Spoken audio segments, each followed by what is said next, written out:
Hi hello and welcome back to Kamar சமையல் channel. இன்றைக்கி நம்ம இந்த வீடியோவில் என்ன பார்க்க போகிறோன்னா, வெண்டைக்காய் பொரியல் நம்ம எப்படி பண்ணுறதாங்க நம்ம இன்றைக்கி இங்கே பார்க்க போகிறோம். நாங்கள் சொல்கிற மாதிரி ஒரு வாட்டி நீங்கள் வீட்டில் ட்ரை பண்ணி பாருங்கள். கண்டிப்பாக எல்லோரும் நல்லா விரும்பி சாப்பிடுவாங்க. வெண்டைக்காய் எல்லாருக்குமே பிடிக்கும்.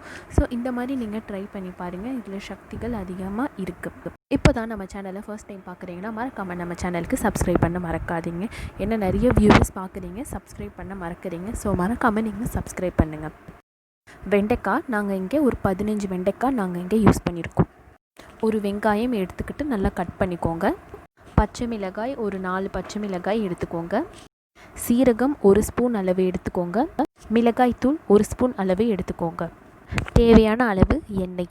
இப்போ நம்ம பாத்திரத்தில் சூடு வந்ததுக்கப்புறம் தேவையான அளவு எண்ணெய் கொஞ்சம் நம்ம இங்கே சேர்த்துக்கலாம்.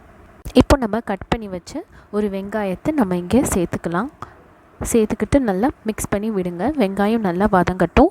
அடுத்ததாக நம்ம பச்சை மிளகாய் நம்ம சேர்த்துக்கலாம். பச்சை மிளகாயை நடுவில் விட்டுட்டு இந்த மாதிரி ஆனியன் கூட நல்லா மிக்ஸ் பண்ணி விடுங்க. 1 ஸ்பூன் ஜீரகத்தூள் நம்ம இங்கே சேர்த்துக்கலாம். அடுத்ததாக 1 ஸ்பூன் மஞ்சள் தூள் இங்கே சேர்த்துக்கோங்க. அடுத்ததாக இப்போது 1 ஸ்பூன் அளவு பெப்பர் நம்ம இங்கே கொஞ்சம் சேர்த்துக்கலாம். அடுத்ததாக தேவையான அளவு உப்பு நம்ம சேர்த்துக்கிட்டு நல்லா மிக்ஸ் பண்ணி விடுங்க. நல்லா மிக்ஸ் பண்ணதுக்கப்புறம் நம்ம இப்போது வெண்டைக்காவை நல்லா கட் பண்ணதுக்கப்புறம் நம்ம இந்த மசாலாவோடு நம்ம நல்லா சேர்த்துக்கலாம். தண்ணி எதுவும் மிக்ஸ் பண்ண வேண்டாம். இப்படியே நல்லா வதக்கி விடுங்க. வெண்டைக்காவோட டேஸ்ட் ரொம்பவே சுவையாக இருக்கும். நம்ம காய்கறியில் நம்ம தண்ணி சேர்த்துக்கிட்டு நம்ம அதை வதக்குவோம். ஸோ தண்ணி சேர்த்துக்காமல் இந்த மசாலாவோடு நல்லா வதக்கி விடுங்க. வெண்டைக்காய் நல்லா சுவையாக இருக்கும். ஸோ இந்த மாதிரி நீங்கள் ட்ரை பண்ணி பாருங்கள்.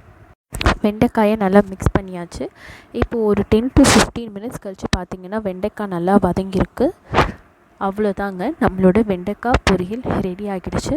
இது நீங்கள் மறக்காமல் நீங்கள் உங்கள் வீட்டில் ட்ரை பண்ணி பாருங்கள். ரொம்பவே சுவையாக இருக்கும். இந்த சேனல் நீங்கள் இப்போ தான் ஃபர்ஸ்ட் பார்க்குறீங்கன்னா மறக்காமல் நம்ம சேனலுக்கு சப்ஸ்கிரைப் பண்ண மறக்காதீங்க. தேங்க்யூ.